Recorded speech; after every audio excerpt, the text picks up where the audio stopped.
Vamos com Thaís Herédia para a gente poder compreender até que ponto existe uma importância dessa fala de Campos Neto e explico o porquê da minha pergunta. O sentimento de todo mundo sempre é que é importante ter acesso à informação, que os presidentes venham ao público e falem e tudo mais. Mas essa exposição não dá também uma legitimada, tem um problema, existe um problema com o Banco Central e eu estou aqui para me explicar. Essa postura, como é que o mercado vê isso, Herédia? É bom trazer a público essa discussão? Não vamos falar de como o mercado vê, não, porque o mercado faz dar preço. Vamos falar de como a sociedade pode ver, né? Maravilhosa. Que é um pouco, acho que é a sua pergunta, e você representa um pouco essa dúvida, né? Será que o banqueiro central tem que falar ou não tem que falar? Tem que vir a público, ficar se explicando? Qual é a arena institucional que um banqueiro central deve falar? Essa pergunta é excelente, obrigada por fazê-la, porque aí a gente sai dessa discussão do que o mercado pensa. Olha, o banqueiro central cuida daquilo que é um dos maiores ativos do nosso país, que é a moeda. Se você tiver mais de 40 anos e viveu o tempo da hiperinflação, você vai saber exatamente do que eu estou falando, de como isso corrói a estrutura, o moral de um país. Portanto, ele cabe nessa institucionalidade um pouco separada. Então, não é comum um presidente do Banco Central fazer o que Roberto Campos fez ontem. Sair da arena do próprio Banco Central para conversar com uma série de jornalistas, estar exposto a qualquer pergunta e, portanto, podendo cair numa própria armadilha e atrapalhar a sua comunicação. O Campos Neto falou nessa entrevista que a gente viu esse último trecho, que a meta de inflação não é um instrumento do BC. Eu já vou explicar melhor isso. Mas qual é o instrumento do Banco Central? Tecnicamente, é a taxa de juros, mas aquele que é forte para valer é a comunicação. Um Banco Central que se comunica mal, que se atrapalha, que manda sinais diferentes, ele faz com que a sociedade em geral olhe para ele e diga assim, mas esse sujeito, essa pessoa, este colegiado vai garantir a inflação e a estabilidade da moeda, apontando cada hora para um lado. Então, a minha impressão, Elis, é que ontem ele fez exatamente isso que você colocou. Ele corroborou que há um problema de comunicação imposto ao Banco Central, não provocado por ele, imposto ao Banco Central por causa da fervura política. O ruído político impôs ao Banco Central a necessidade de sair do seu campo de fala e ocupar esse espaço público para conversar com a sociedade em geral e não só com o mercado. Que, aliás, é o que ele está fazendo agora, falando num evento de banco. Pois é, falando publicamente. A gente tem uma arte, é isso? Uma arte para você, Thaís Herédia, aqui no então, telão. Vamos fazer o seguinte, coisa boa.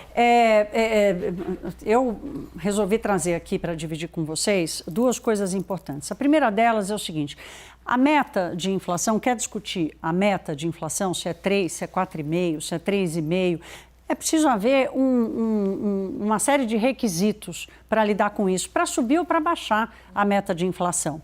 Então, inflação em trajetória decrescente, ou seja, se a inflação estiver subindo, como é que a gente vai discutir reduzir, por exemplo, a meta de inflação? O Brasil conviveu quase 12 anos ou quase 13 anos com uma meta de inflação de 4,5%, porque não conseguia nem conviver com uma inflação que descia consistentemente, muito menos entender ou captar a expectativa para o longo prazo, olhando e falar, olha, daqui a 2, 3 anos a população, os agentes econômicos acreditam que a inflação está ancorada, ou seja, está apontando para a meta estabelecida.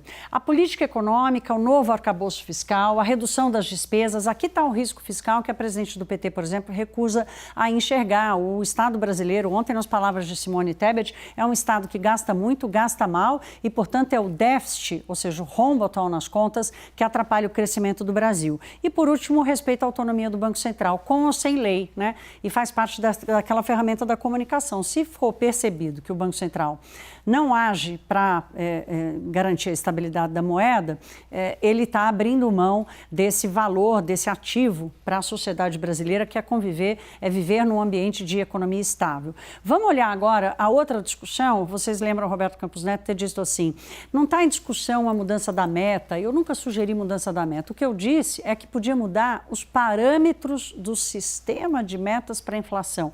Esse economês todo quer dizer o seguinte, Como é que se define a meta de inflação e como é que o Banco Central, quais são as regras que o Banco Central cumpre para entregar a meta de inflação? A primeira deles é um calendário. Essa discussão aqui não foi trazida pelo Roberto Campos Neto. O que vocês estão vendo aí é uma discussão que acontece desde 99, quando o sistema foi adotado, e eu que acompanhei esse assunto desde então, de perto, capto esse debate aqui entre ex-banqueiros centrais e ex-diretores de Banco Central. Então, hoje, o Banco Central é obrigado a cumprir a meta de inflação preso num calendário anual, entre janeiro e dezembro. Só que a atuação do Banco Central, o efeito do que ele faz com a taxa de juros, acontece no que a gente chama de horizonte relevante para a política monetária, que é um período entre 10, 12 e 18 meses. Portanto, não cabe uma meta de inflação que tem que terminar dia 31 de dezembro.